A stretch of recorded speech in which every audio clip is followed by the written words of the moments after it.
Today, we will conduct a few experiments for everyone. A deployment of WLAN. The requirements are very simple. I'm setting up a few devices. Setting up an AC access controller, right? And an AP access point. Also, a router. And another one, our wireless terminal device. That is, the STA station. Let's connect it and get it linked. Once connected, our needs are very simple. I'll write it down for everyone. Behind AR1, assume there's a 8.8.8.8/32 behind AR1. Our needs are very simple. Requirements. We hope that STA1, this wireless terminal device, right? Then it connects to the wireless signal emitted by AP1, or let's call it radio frequency.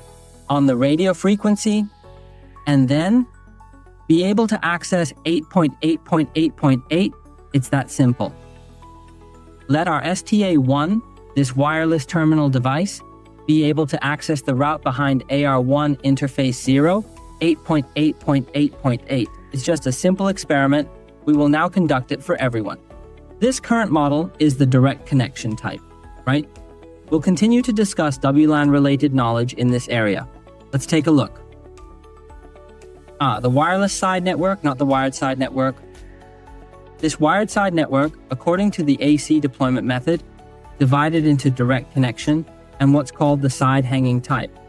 This side hanging type is hanging on the side of the network, right? This direct connection type is strung throughout the core network. So do you see if we are direct connection or side hanging? Clearly it's direct connection, right? Wait until the devices start up. The devices start up. Why are the devices starting up so late today? The AC hasn't started yet. Just wait a moment. The AP should have started up already. Okay. Actually, the steps for this wireless configuration, well, there are quite a few steps, but the configuration isn't difficult. Let's discuss it. The steps for WLAN configuration. First step, let our AP1 obtain an address. Obtain an address, right? Because in our last class, we discussed the WLAN workflow. The first step is for the AP to come online. This AP coming online, its first step is it needs to obtain an address, right? My AP, only after it has an address, can it then establish a CAPWAP tunnel with the AC. Now let's have AC1 act as the DHCP server to allocate an address for our AP1. The configuration commands are very simple. AC, first, for example, WLAN 100.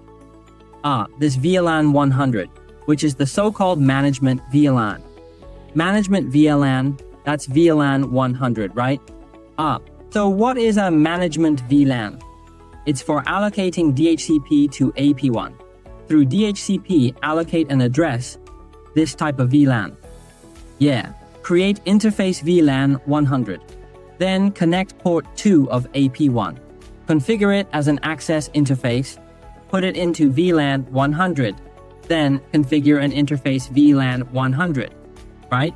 Address 192.168.100.254 24-bit DHCP select interface. You need to enable DHCP globally. Then connect to this interface. Interface WLAN 100, right? DHCP select interface. Let the AC act as the DHCP server to allocate an address for AP1, okay? Then we'll wait a moment. This time for ARP, right? Let's take a look at the ARP table. Currently, this AP1 has not yet received an address. Otherwise, I would be able to see it in the ARP table. I can see that, now it has received an address. Yes, a P1 is now able to get an address. The address AP1 obtained is 100.180, right? Then the following is AP1's MAC address. So, the first step is configured, right? But the first step is not finished yet. Just getting an address for AP1 doesn't finish it. Then the second step. Then, let AC1 and this AP1 establish a CAPW AP tunnel. This CAPWAP tunnel is a layer 3 tunnel, right? Okay, establishing a CAPWAP tunnel. The configuration command seems very simple. CAPWAP source interface VLAN 100, that's just one command. My AC1 uses interface VLAN 100, which is 192.168.100.254 to provide AP1 with 100.180, right? To establish a CAPWAP tunnel. Just with this one command. Then the third step, you see, what should we do next? AP1's access, right? Your AP1 wants to establish a CAPWAP tunnel with my AC. My AC controls your access, needs to authenticate. By default, it's based on AP1's MAC address for authentication, right? By default, I need to authenticate your AP1's MAC address. Everyone still remembers this, right? You need to pre-import AP1's related MAC address into AC1 beforehand. Then my AC1 and AP1 can establish a CAPWAP tunnel. Or I can do it this way in the WLAN view. Now you see you can't see AP1's online information, right? AP1's online information, you can't see it now. You can, in the WLAN view, pre-import AP1's MAC address into it. It's done. For example, AP1 ID 0, right? The following 0 identifies an AP. For example, I have another AP2, right? So this AP2 is APID1. It's an identifier for AP1. It's APID 0. What's its MAC address? A P's MAC address. Copy and paste, enter. That's it. Pre-import the AP's MAC address into the AC. Then we'll wait a moment. In a moment, this AP will come online. Wait a bit, you'll see. Wait a bit. It's still in idle state, right? Wait a bit. It's quite slow. The model of the AP has now been recognized. It wasn't before, right? It wasn't before. Now the model of the AP has been recognized. Look, right. Now this AP1 is online. Now the CAPWAP tunnel between AC and AP has been successfully established. Look at the status behind no, including the AP's IP address can also be seen.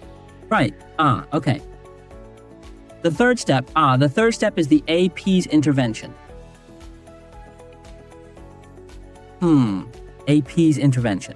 Okay, then we'll continue to configure. Continue to configure down. The fourth step. Actually, this shouldn't be called the fourth step. Let's separate them, okay? AP's online process is divided into 3 steps. AP's online process is divided into these 3 steps. Then, let's continue to configure further down. It's the distribution of WLAN service configuration. This configuration requires more detail.